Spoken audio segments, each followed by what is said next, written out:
संक्षेप में चरित्र श्रवण करते हैं। चरित्रं जगदम्बाया भगवत्या मनोहरं परब्रह्म महेशस्य शक्तिनाथा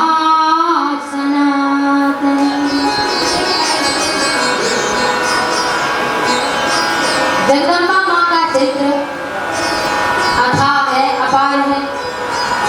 परब्रह्म महेशस्य शक्ति राधा सनातन, सनातनी शक्ति भगवान शंकर की शक्ति है। जगदम्बा बिना शक्ति के शक्तिमान कहाँ है? लोग कहते हैं ना आजकल शक्ति बड़ी कम हो गई, ताकत बड़ी कम हो गई, कहते हैं ना बुढ़ापे भैया शक्ति कमी हो जाती है। माने वो जो शिव की ताकत है, शिव की ऊर्जा है, वो है जगदम्बा जगतजननी भवानी। राधा जी किसकी शक्ति है? कृष्ण की। सबसे पहले किसका नाम लिया जाता है? राधा फिर कृष्ण। पहले कहते हैं गौरी फिर शंकर, गौरी नहीं, गौरी शंकर, राधे श्याम, सीताराम, राम सीता कोई नहीं कहता, सीताराम। नारी की कितनी महिमा, कैसी महिमा नारी का? पहले घर में भी उन्हीं की चलती। पुरुष लोग तो देखने के लिए कि नहीं मालिक है, लेकिन सब कुछ देवी जी का ही चलता। नहीं चलता तो चलवा लेती। और ये व्यवस्था कहाँ होती? प्रेम व्यवस्था, प्रेम में व्यवस्था है। तो नारी सर्वत्र पूज्यते वंदे तत्र देवता। जहाँ पर नारी का सम्मान है वहाँ पर भगवान स्वयं आ जाते हैं, उसके घर में स्वयं वृद्धि होगी। आप देखिए जिस घर में नारी का सम्मान नहीं होगा, नारी का प्रेम नहीं होगा, नारी को प्रेम नहीं मिलेगा, धीरे धीरे उसके घर में सभी प्रकार की विपत्तियों का आगमन हो ही जाता। आज नहीं कर ये 100% वो अपने जीवन से दुखी हो जाता है जो नारी का सम्मान नहीं करता। इसलिए परब्रह्म परमात्मा भी कहते हैं कि सबसे पहले शक्ति फिर शक्ति। तो जगदम्बा का चरित्र आइए श्रवण करते हैं। स्वरोचिस मनवंतर है, इसका वर्णन श्रीमद् देवी भागवत में भी है और दुर्गा सप्तशती में भी। स्वरोचिस मनवंतर है। मनवंतर की कथा हमने आपको सुनाई थी, कितने काल की उसकी गणना है। जब वो 71 चतुर्युगी से कुछ अधिक व्यतीत होता है तो एक मनवंतर होता है और एक मनवंतर में एक मनु होते हैं। ऐसे 14 मनु जब होते हैं तो एक कल्प होता है और एक कल्प बराबर ब्रह्मा का एक दिन, और ऐसी ही एक रात भी होती है। तो हमारे दिमाग में थोड़ा बात से बाहर है, जोड़ना घटाना। चतुर्युगी एक में देखो 3,32,000 वर्ष होते हैं कलयुग में, और इसका 2 गुना द्वापर, 3 गुना त्रेता, 4 गुना सतयुग। तो जगदम्बा का जो चरित्र है ये सभी कल्पों में भगवान की कथाओं के कल्प भेद से थोड़ी थोड़ी भिन्नता भी प्राप्त होती है। जैसे लोग कहते हैं कि भाई उस कथा में ये लिखा है, उस कथा में वो लिखा है, तो भगवान कल्प प्रति प्रभु अवतरणी कल्प कल्प में उतारता से उनकी कथा में संशय नहीं होना चाहिए। जो भी लिखा है उसको या तो आप सभी ग्रंथों का अध्ययन करें फिर संशय। तो लिखा है कि एक सूरथ नाम के राजा, देखो ध्यान से सुना जगदम्बा का ये चरित्र। सूरथ नाम के राजा थे, समाधि नाम के वैश्य थे, मेधा नाम के ऋषि। मेधा ऋषि का आश्रम बहुत बड़ा है। आश्रम का अर्थ क्या होता है? आश्रम गता अर्थात आश्रम। आश्रम माने आश्रम गता, जहाँ पर आने से मन का श्रम और बाहर का, बाह्य और आंतरिक दोनों श्रम, दोनों कठिनता ये समाप्त हो जाए और सुख प्राप्त हो।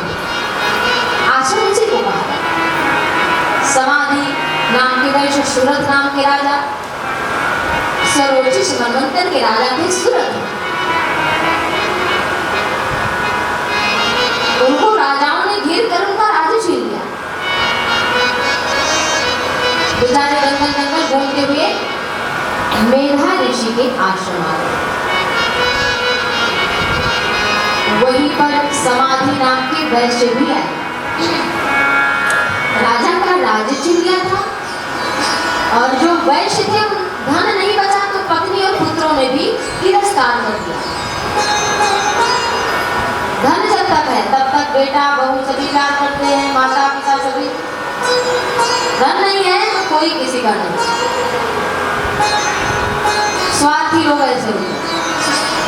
तो समाधि ने बहुत कमाया, बहुत धन, लेकिन जब धन नहीं रहा तो कहा क्या घरी में बैठे लोग। पुत्रों ने भी धिक्कार दिया। कहाँ आए, वो भी सूरज के पास। वहीं देखा कि एक राजा बैठा हुआ है आश्रम में। आश्रम में देख करके समाधि नामक वैश्य भी आ गए।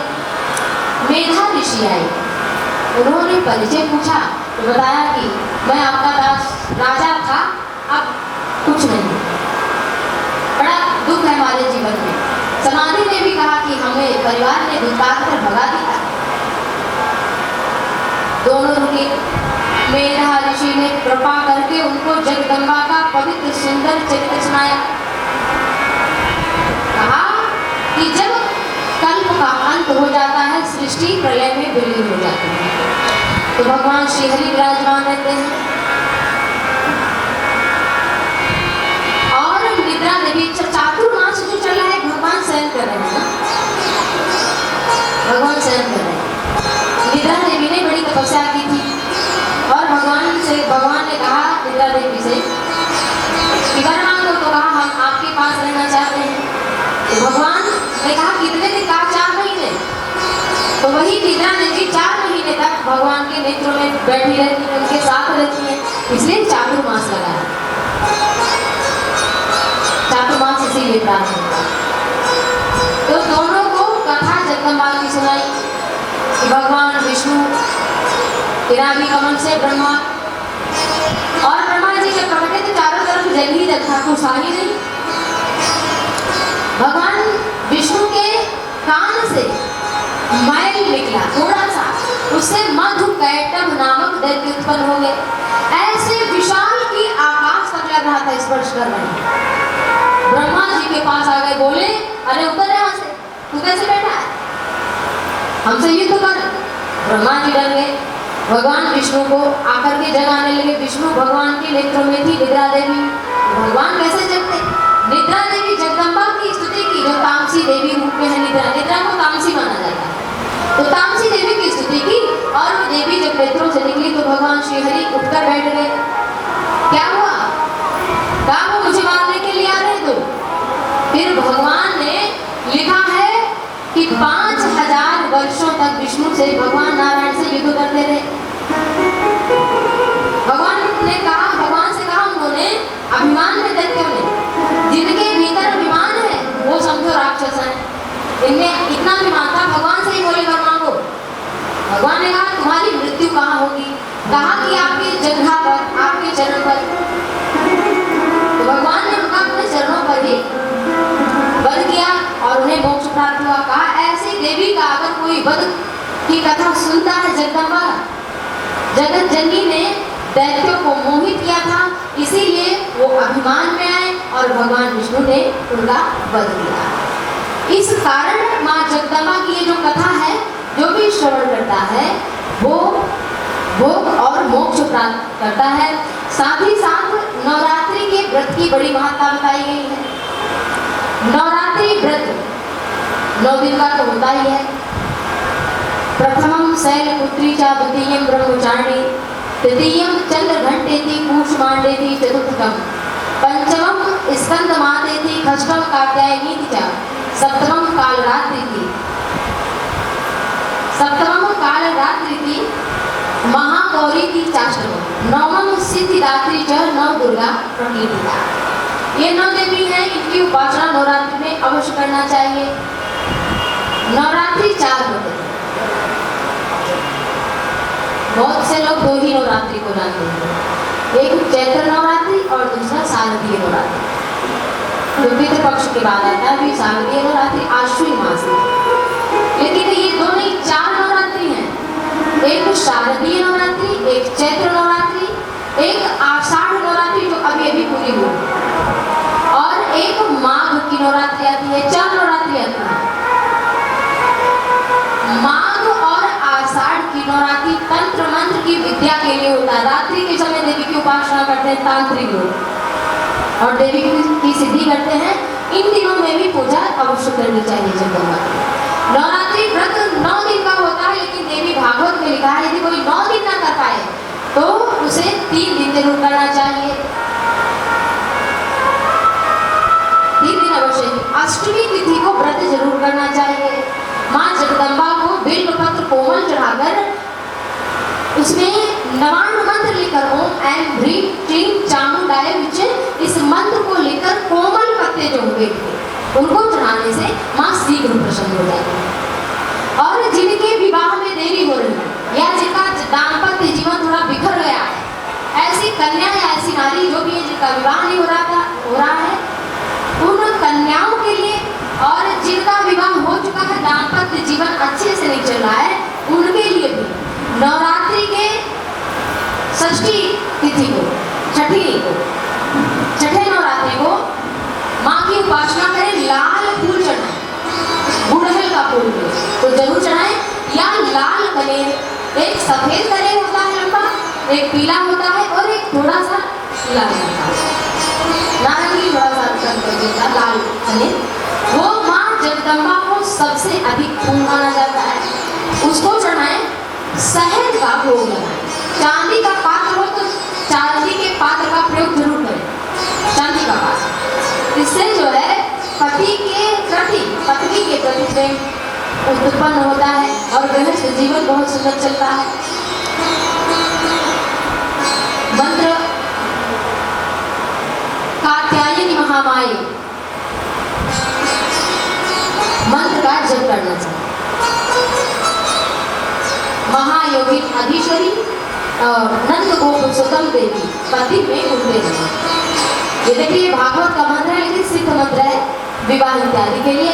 और रामचरितमानस की चौपाई, विवाह ना हो तो वो भी पढ़े, विवाह हो गया है तो प्रेम के लिए इस चौपाई का प्रतिदिन पाठ करना चाहिए। नारी को गौरी शंकर की आराधना जरूर करनी चाहिए।